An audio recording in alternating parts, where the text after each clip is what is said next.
Today, I have very strong feelings, I can tell you that. Today, I feel a migrant worker.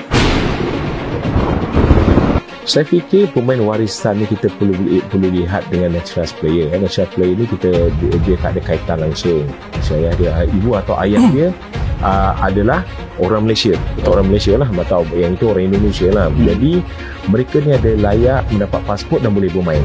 Tetapi ingat, kita ni takkan sama dengan Philippines ataupun dengan Indonesia. Mereka punya banyak pemain warisan yang boleh mereka pilih. Quality dan quantity kita ni very limited, dan banyak daripada portal tu mengatakan ada kita FM tak terus, banyak yang fake.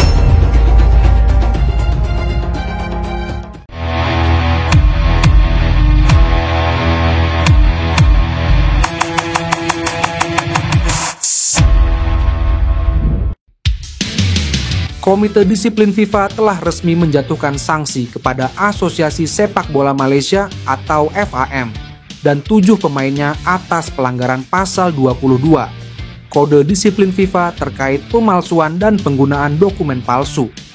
Kepastian itu didapat berdasarkan rilis FIFA pada Jumat malam waktu Indonesia Barat. FAM sebelumnya mengajukan permintaan klarifikasi kelayakan pemain naturalisasi kepada FIFA. Namun, ternyata dalam prosesnya FAM terbukti oleh FIFA menggunakan dokumen yang dipalsukan untuk memungkinkan ketujuh pemain tersebut membela tim nasional Malaysia.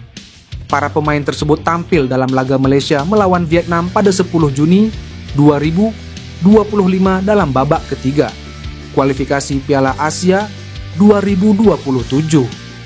Usai pertandingan itu, FIFA mendapatkan banyak laporan terkait kebenaran data administrasi 5 pemain naturalisasi timnas Malaysia tersebut.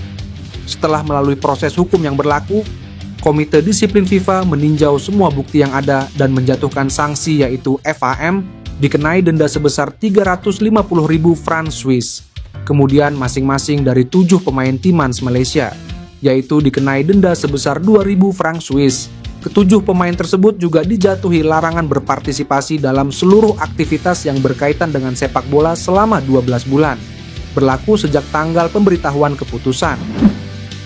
Ketua Umum PSSI Erick Thohir bukan suara setelah melihat daftar 28 pemain timnas Indonesia yang dipilih Patrick Kluivert untuk ronde 4 kualifikasi Piala Dunia 2026 zona Asia. Meski tanpa adanya Mace Hilgers dan Marcelino Ferdinand, Erick meminta para pemain tetap semangat. Seperti diketahui, timnas Indonesia akan menjalani 2 pertandingan grup B putaran keempat di Arab Saudi pada Oktober mendatang. Tim Merah Putih akan melawan tuan rumah Arab Saudi pada Kamis pukul 00.15 WIB. Kemudian, timnas Indonesia menghadapi Irak pada Minggu pukul 02.30 WIB. 2 laga ini menjadi penentuan bagi tim Merah Putih apakah bisa berlaga di Piala Dunia 2026. Sebagai Ketua Umum PSSI, Erick pun memberikan semangat kepada Jay Aitzes dan kawan-kawan.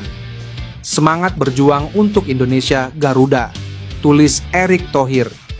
Timnas Indonesia harus keluar sebagai juara grup untuk lolos ke Piala Dunia 2026.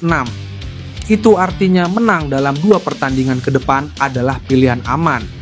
Jika finish runner-up masih memiliki peluang untuk melaju ke putaran kelima. Pemenang putaran kelima akan menjadi wakil Asia untuk bermain di Interconfederation Playoff. Persaingan ketat di skuad timnas Belanda membuat sejumlah pemain keturunan menghadapi dilema besar dalam karir internasional mereka. 2 nama yang kini menjadi sorotan adalah Pascal Struijk dan Thijs Dallinga. Keduanya masih berharap masuk tim utama De Oranje, namun peluang tersebut semakin kecil mengingat banyaknya bintang muda yang bermunculan. Struijk yang kini berusia 26 tahun bahkan sudah mendapat restu dari sang ayah bila ingin membela negara lain. Bek berdarah Belgia itu sebelumnya sempat dikaitkan dengan timnas Belgia yang dinilai lebih realistis memberinya jalan ke ajang besar dunia dibanding Belanda. Namun Indonesia juga tidak tinggal diam. PSSI bersama pelatih kepala Patrick Kluivert terus membangun komunikasi dengan pemain diaspora. Kluivert bahkan disebut pernah menemui Struijk secara langsung di Inggris, menandakan keseriusan proyek besar menggabungkan talenta keturunan dengan pemain lokal.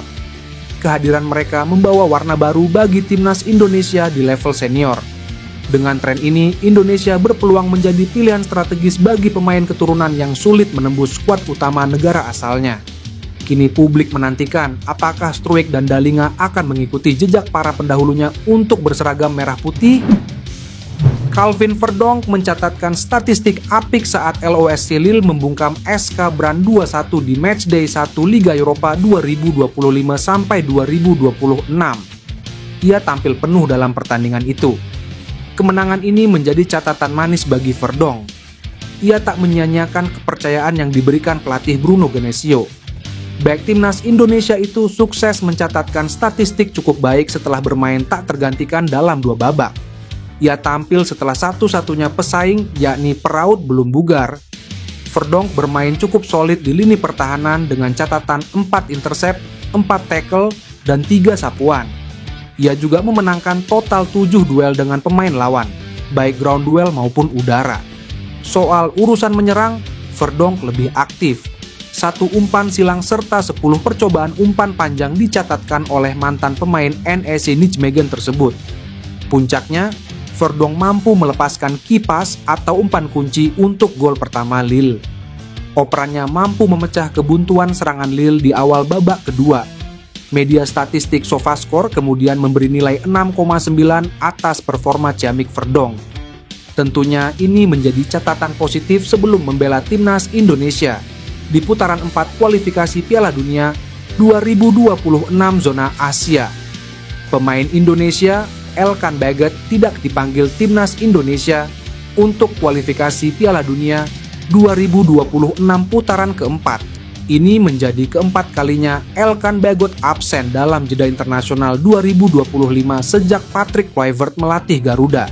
Sebelumnya, ia juga tidak masuk daftar panggil timnas Indonesia dalam lanjutan putaran kedua, kualifikasi Piala Dunia 2026 hingga putaran ketiga pada akhir 2024 saat masih dilatih Shin Tae-yong. Terakhir kali Elkan Baggett membela Garuda pada Piala Asia 2023 di Qatar yang dihelat pada Januari-Februari 2024. Artinya, Elkan sudah lebih dari setahun absen membela Indonesia. Walau demikian, kabar baiknya adalah Elkan Baggett ikut dalam sesi pemotretan skuad Ipswich Town untuk musim 2025/26.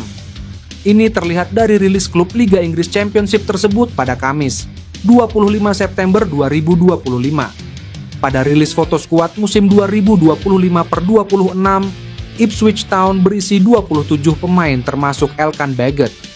Kehadiran Elkan William Theo Baggett di dalam pemotretan skuad ini juga memastikan bahwa Elkan masih berada di tim yang musim lalu tampil di Premier League.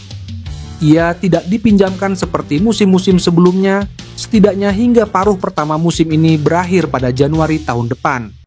Maka, masa depan karier pemain bertinggi badan 196 cm ini masih cukup terjamin di Ipswich, terutama jika ia berhasil menembus skuad utama The Tractor Boys. Jika Elkan berhasil menjadi andalan Ipswich Town, bukan tidak mungkin jalan menuju kembalinya pemilik 24 caps dan 2 gol di timnas Indonesia ke skuad Garuda akan terbentang lagi. Media Korea Selatan NATE menguatkan kabar rencana naturalisasi striker Bologna Thijs Dallinga yang akan menggantikan Ole Romeni di timnas Indonesia. Media tersebut menyebut jika Thijs Dallinga sebagai bos terakhir yang melengkapi timnas Indonesia jelang ronde keempat kualifikasi Piala Dunia 2026 zona Asia. Sekitar 40 pemain sudah dinaturalisasi atau dalam proses naturalisasi, tidak berlebihan jika dikatakan bahwa penyerang ini praktis adalah bos terakhir, bunyi artikel Nate. Ungkapan bos terakhir ini bukan tanpa sebab. Pasalnya Dallinga punya label pemain top yang membela klub Serie A, Bologna. Selain itu, media Korea Selatan itu juga memberi pujian kepada pemain berusia 24 tahun tersebut yang punya rekam jejak apik di Italia bersama Bologna.